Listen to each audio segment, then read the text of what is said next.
11 مقاتل في أرض الميدان، العب وحارب عشان الكيان.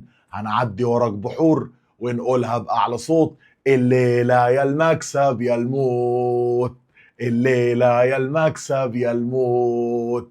السلام عليكم ورحمة الله وبركاته. حلقة جديدة هنتكلم فيها عن ما قبل مباراة الزمالك وبيراميدز، المباراة الأهم لنادي الزمالك في الموسم الحالي، المباراة اللي بنسبة كبيرة لو الزمالك إن شاء الله قدر يكسبها هيحط كف إيده على بطولة الدوري.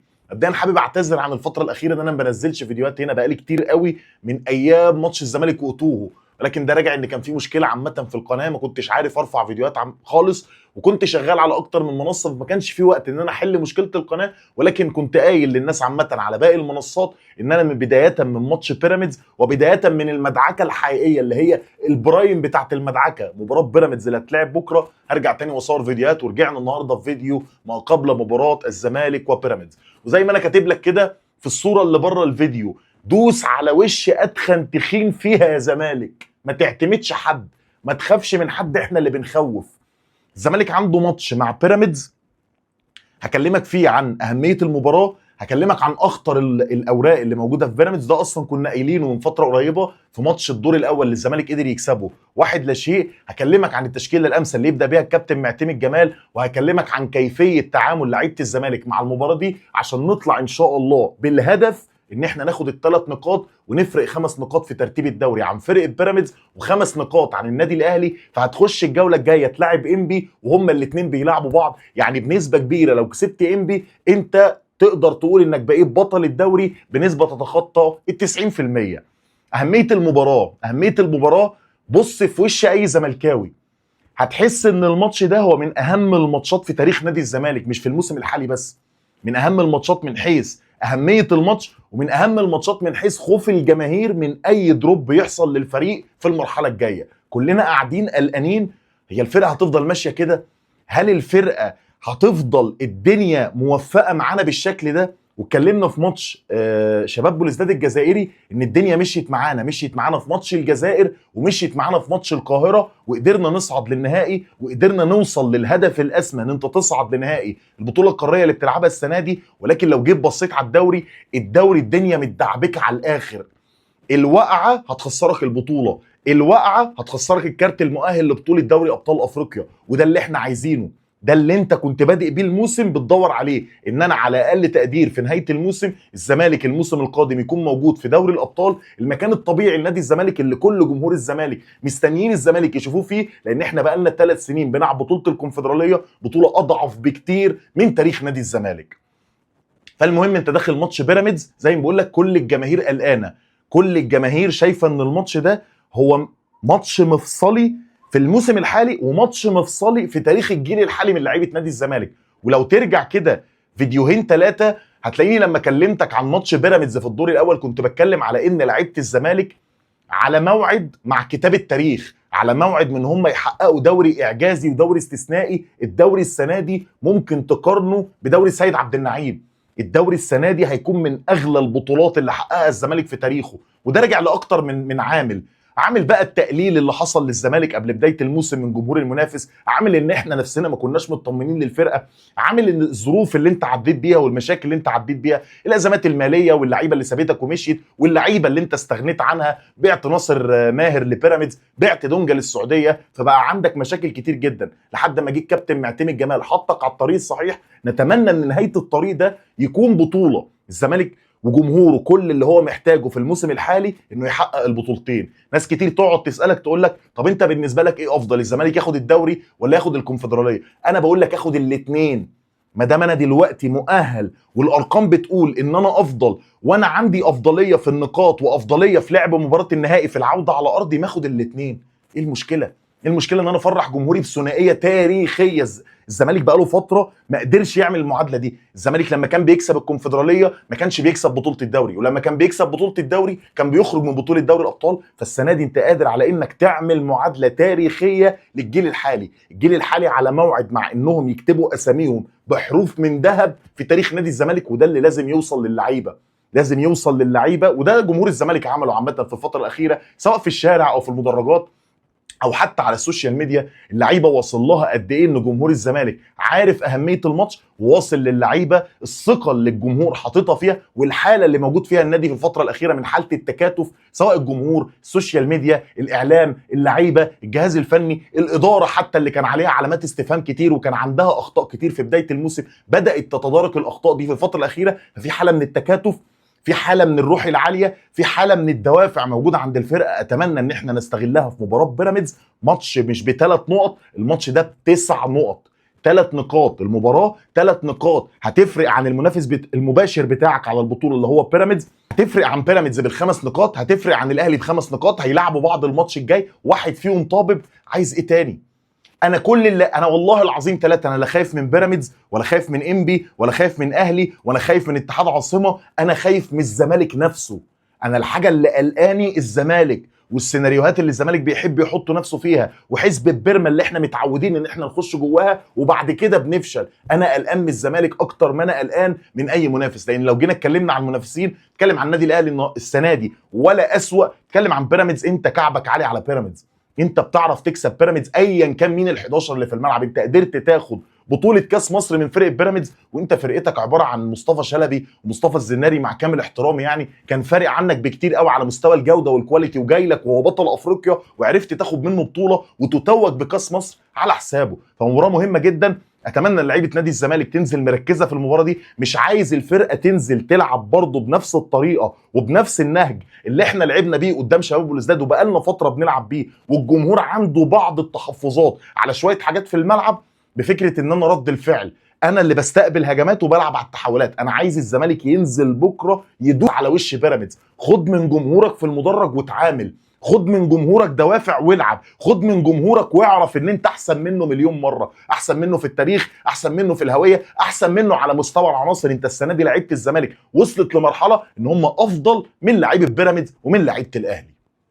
فالمهم الزمالك بكره الساعه 8 على استاد القاهره هيلاعب فرقه بيراميدز. زي ما بقول لك قلقانين، وقلقانين من الزمالك اكتر ما احنا قلقانين من المنافس، ولكن ان شاء الله خير، لان ربنا بيقول لك تفاءلوا بالخير تجدوه، واسعى يا عبد وانا اسعى معاك. فاحنا كل اللي علينا ان احنا بنعمله ايه؟ ان احنا مصدقين في الفرقه، وان احنا مصدقين الفرقه دي قادره انها تحقق انجاز، فبنحاول على قد ما نقدر ان احنا نكون سبب في ان النادي يعمل موسم تاريخي السنه دي.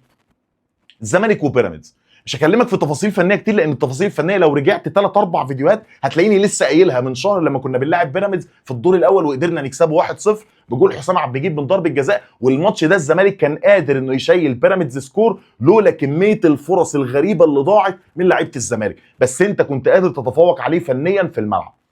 بيقولوا ان بيراميدز عنده غيابات، مش مهم. محمد ناجي جده طلع قال لك اصل الشيبي غايب والكارتي غايب وزلاكا غايب، وانا عندي مصطفى فتحي كده كده غايب للاصابه، وعندي حامد حمدان موقوف، فعندي 5 لعيبه مهمه، واللعيبه دي انا ما اعرفش هي هتلحق الماتش ولا لا. انا بقول لك اللعيبه دي هتلعب، الشيبي هيبقى موجود، الكارتي موجود، وزلاكا موجود. ممكن لاعب منهم من ال3 ما يبقاش موجود، لكن ان ال3 لعيبه ما يبقوش موجودين دي تصريحات التنوين، تصريحات اللي فرقه بيراميدز او نادي بيراميدز بيحاول يطلعها الاعلام عشان توصل لمعسكر نادي الزمالك، ولاعيبه نادي الزمالك يبقى قاعده مريحه بقى خلاص، اللي هو غايب عنهم الشيبي وغايب عنهم الكارتي وغايب عنهم زلاكا، فطبيعي ان انا هنزل اكسبهم. فتنزل بقى الماتش تتفاجئ بان اللعيبه دي موجوده وتقلب الجيم على نفسك لو انت صدقت الاخبار دي.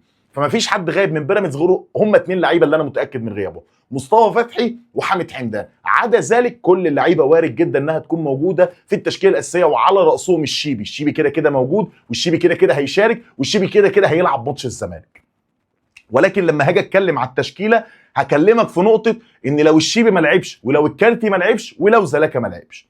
فزي ما بقول لك فنيات احنا اتكلمنا عن كل حاجه. بيراميدز ده كتاب مفتوح، وكتاب مفتوح من ساعه ما تاسس، يعني مش السنه دي بس، من ساعه ما بيراميدز ده تاسس وهو كتاب مفتوح لنادي الزمالك. لان زي ما بقول لك انت كعبك عالي عليه في المواجهات المباشره، انت بتعرف تكسب الفرقه دي، انت بتعرف تفوق عليها. سيبك بقى من قصه التصريحات زي تصريحات ابراهيم عادل امبارح اللي كان بيلعب في بيراميدز، واللي كلنا عارفين ان هو مشي من بيراميدز وراح الجزيره الاماراتي عشان الموسم اللي بعديه يرجع الاهلي. اصلك قال لك اصل اداره بيراميدز كانت بتصرف لنا مكافآت كتير في ماتشات الاهلي، فبننزل بدوافع اعلى في ماتشات الاهلي، وما كانوش بيصرفوا لنا مكافآت في ماتشات الزمالك. كل دي تصريحات عبثيه بتتقال للسوشيال ميديا عشان الناس تصدق ان بيراميدز بيتساهل في ماتشات الزمالك. بيراميدز بينزل يلعب ماتشات الزمالك زي ما بينزل يلعب ماتشات الاهلي. بيراميدز حاليا منافس شرس على كل البطولات اللي هو مشارك فيها.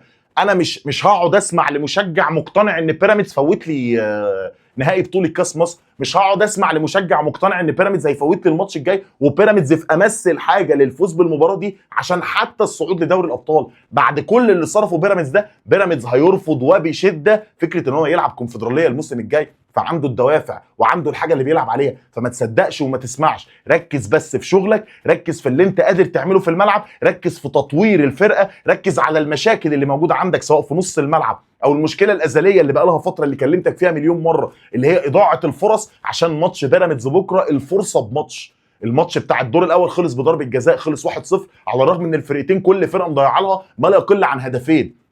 فانت كل اللي محتاجه انك ما تسمعش وسد ودانك، ركز في الملعب، ركز في الملعب، لان تركيزك في الملعب وشغلك والنتائج هي اللي هتحكم على المرحله الجايه. الزمالك باذن الله لو قدر يكسب بيراميدز ويكسب انبي، انا بقول لك الزمالك بطل الدوري. ولكن الزمالك بكره لو اتعادل مع بيراميدز او خسر من بيراميدز لا قدر الله هنضيع بطوله الدوري، وبنسبه كبيره هنضيع المركز المؤهل لدوري الابطال، لانك هترجع الدوافع لبيراميدز اللي هيتصدر الدوري على حسابك، وهترجع الدوافع للنادي الاهلي اللي عنده ماتش بيراميدز هيكون برضه ماتش حياه وموت، وبعد كده هيلعبك انت في ماتش حياه وموت، فرجعت له الدوافع فاديته طاقه زياده، فبتقول له خش معانا في المنافسه. انت قادر بكره على انك تقفل كل ده. مكسبك على بيراميدز في ماتش بكره يساوي ان الزمالك بنسبه تتخطى ال 95% هو بطلا لبطوله الدوري. عمال اعيد واكرر في نفس الكلام، مش عايز ابقى ممل، بس هي دي الحقيقه. ماتش بيراميدز هو الماتش الاهم للزمالك في الموسم الحالي، الماتش اللي بتبروز فيه شغلك، الماتش اللي ان شاء الله ربنا مش هيضيع تعبك ويضيع مجهودك على مدار الفتره اللي فاتت. فالمهم لو جينا اتكلمنا عن اخطر اللعيبه اللي موجوده في بيراميدز، انت اكيد عارفهم، يعني مش محتاج ان انا اقولهم لك ومش محتاج ان انا احرق كتير. عندك الشيبي لو لعب لعيب خطير جدا على المستوى الهجومي، وفي نفس الوقت هو من اكبر العيوب ومن اكبر نقاط الضعف اللي موجوده في فرقه بيراميدز بسبب المساحات اللي بيسيبها الشيبي ورا ظهره لما بيتقدم، وبيكون يعتبر وينج يمين ليوريتشيتش في الفرقه بتاعه بيراميدز. من اقوى النقاط برضه في فرقه بيراميدز ناصر ماهر اللي متألق معاهم بشكل كبير جدا في الفترة الأخيرة، بيسجل وبيصنع. ومن ساعة ما انتقل ناصر من الزمالك لبيراميدز، وتحس ان ناصر بيبتدي بداية جديدة، دخل في قصة ان هو بينافس على هداف الدوري، مؤثر بشكل كبير جدا في نص الملعب. وليد الكارتي لو مش موجود بكرة، ناصر ماهر هيكون أساسي. وناصر ماهر لعيب رخم ولعيب حافظ لعيبة الزمالك، ولعيب هيقرفنا بشكل كبير جدا في ماتش بكرة. من أخطر اللعيبة برضو عندك زلاكا وعندك زيكو. فلو زلاكا مش موجود، هو عنده اللعيبه اللي تسد، عنده قطه يسد، عنده عودة الفخور يسد، عنده زي ما بقول لك مصطفى زيكو، عنده اكتر من لاعب. بيراميدز من اتقل السكوادات في قاره افريقيا من حيث عمق السكواد، في كل مركز عنده 2 و3 لعيبه.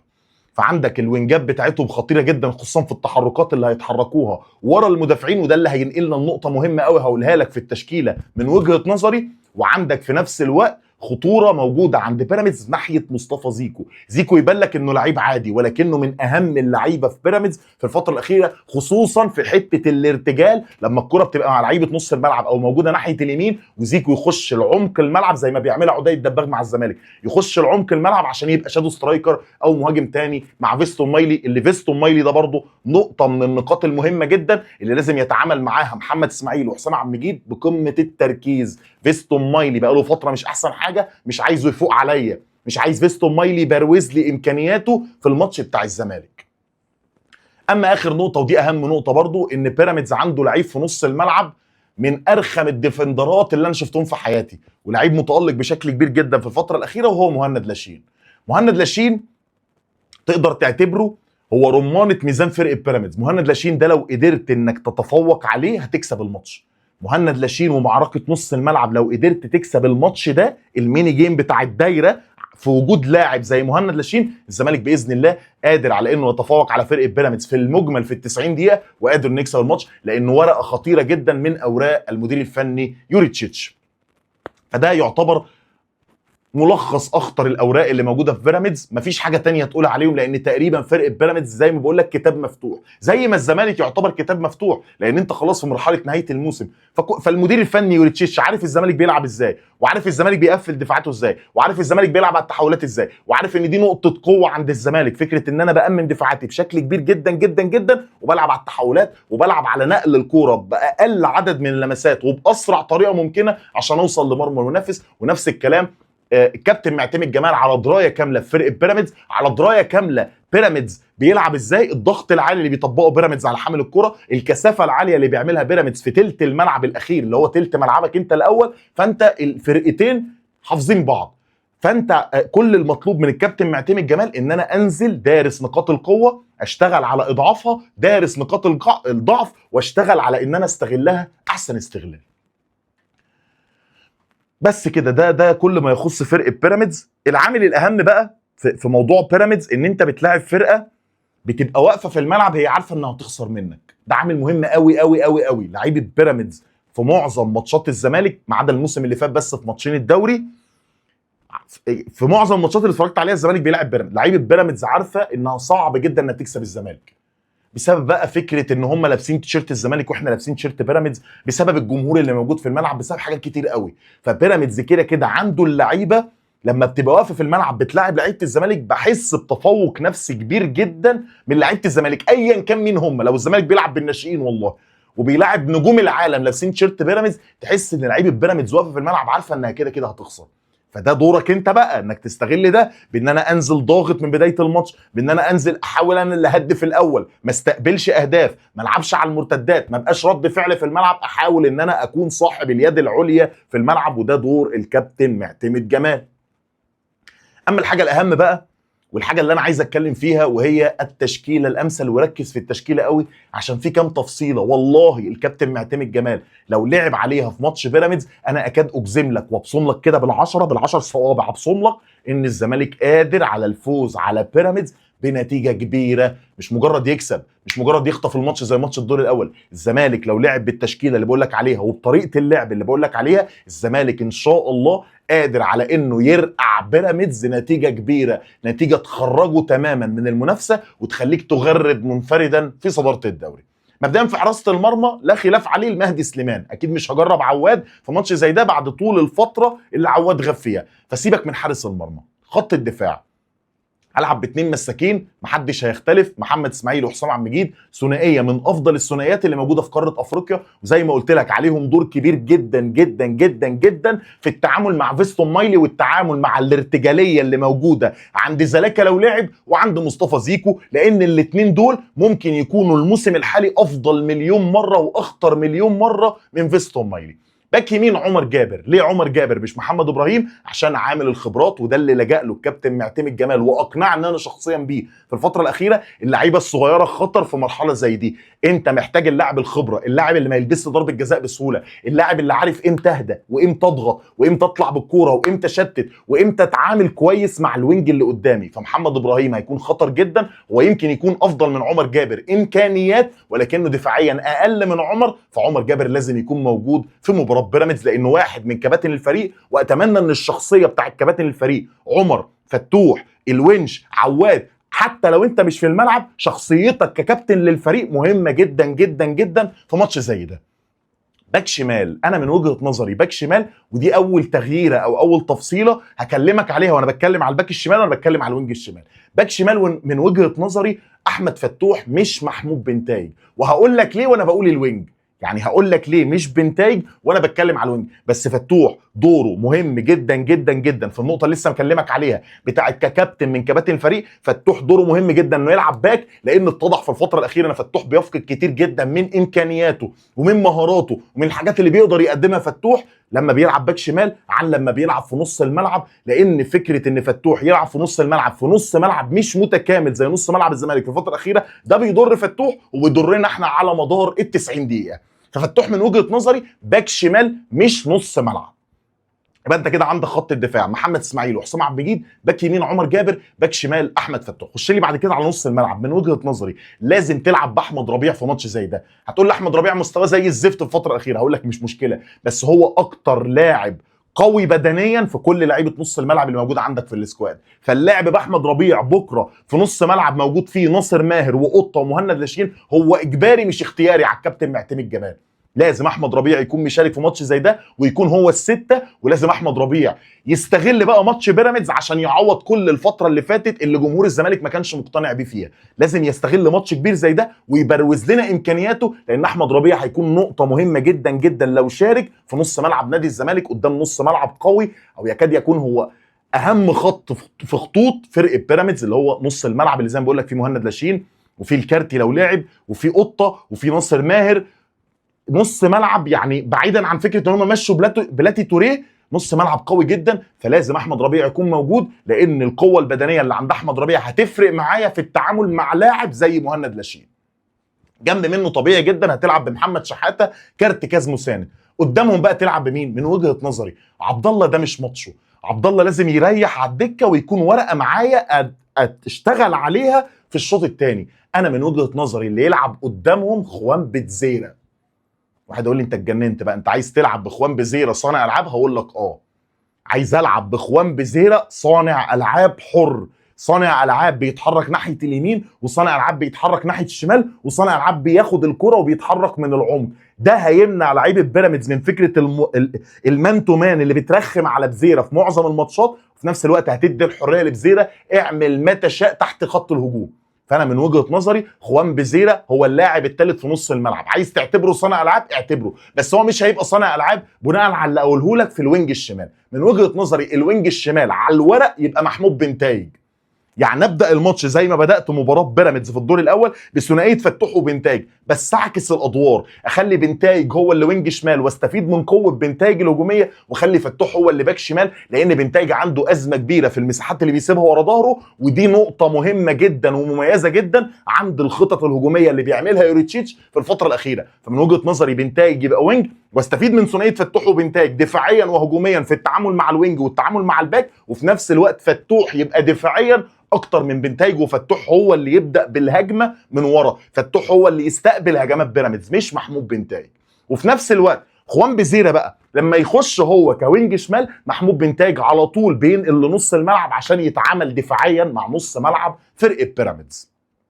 فاهم انا بتكلم في ايه؟ يعني انت اقرا المشهد كده قدامي، هي 4-3-3. خوان بزيرة على الورق صانع العاب، بس فترات كتير من الماتش خوان بزيرة يروح وينج شمال وبنتايج يرحل مكانه لنص الملعب. بقى عندك في نص الملعب بنتايج، عندك في نص الملعب احمد ربيع، عندك في نص الملعب محمد شحاته، وده هيخليك ليك افضليه كبيره سواء على المستوى الدفاعي او على المستوى الهجومي. وينج يمين خلاص انت قلت خوان بزيرة هيلعب في عمق الملعب او هيلعب كثالث وسط ملعب. وينج يمين من وجهه نظري عدي الدباغ، ولاعب عدي الدباغ على عدلته، لان عدي لما بيلعب وينج شمال بيكون مؤثر بس مش التاثير اللي بيأثره لما بيلعب وينج يمين. فمن وجهه نظري عدي الدباغ وينج يمين، محمود بنتايج وينج شمال، ومهاجم الفرقه بتاعتك اسطورتك او اسطوره نادي الزمالك في المرحله الاخيره ونجم الشباك ونجم الجماهير ناصر منسي، اللي عايز اوجه له رساله خاصه بالله عليك يا ناصر، والله ما في حد من جمهور الزمالك ما بيحبك، والله ما في حد من جمهور الزمالك مش واثق فيك، ولكن في الفترة الأخيرة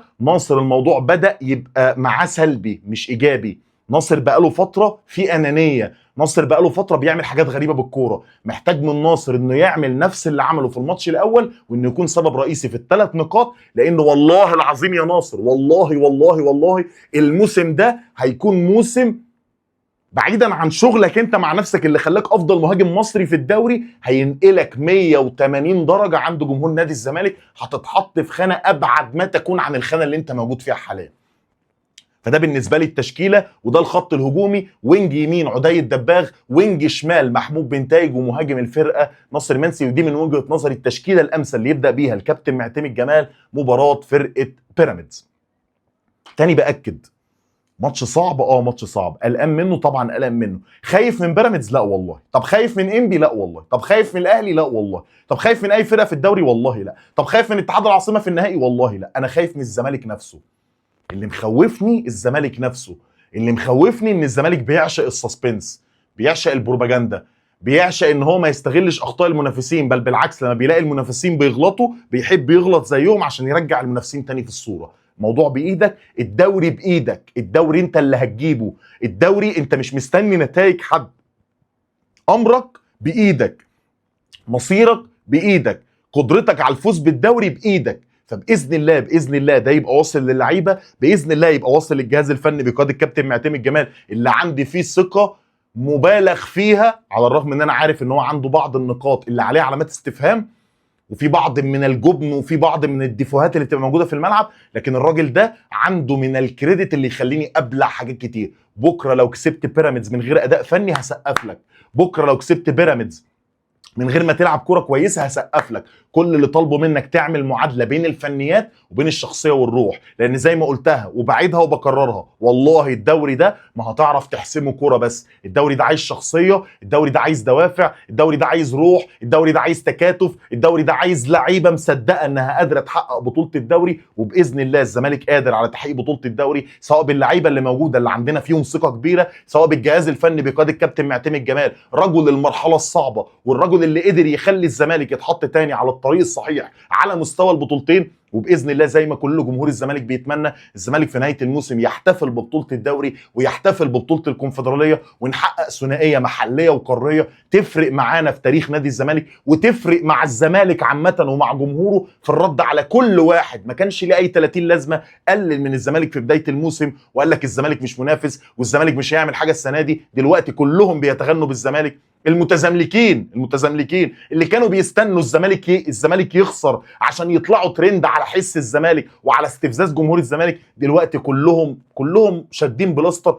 كلهم مش قادرين يتكلموا على حاجه، لان الناحيه الثانيه مش بخير، ناحيتك انت اللي بخير اعلاميا وجماهيريا وفنيا واحصائيا وكل اللي انت عايز تقوله. انت احسن فرقه في مصر من حيث كل العوامل، من حيث اللعيبه، من حيث الجهاز الفني والتكاتف اللي عنده والفكر اللي عنده، من حيث ترتيبك في الدوري، من حيث صعودك الوحيد، انت الفرقه الوحيده المصريه اللي مكمله ومشرفه مصر في البطولات الافريقيه، من حيث ارقامك في الدوري انت اقوى خط هجوم واقوى خط دفاع. استغل كل ده، ما تضيعش ده بكره، ده بكره كله ممكن يتمسح. عارف الجمله اللي قالها احمد رزق في فيلم احمد عز في فيلم ولاد رزق؟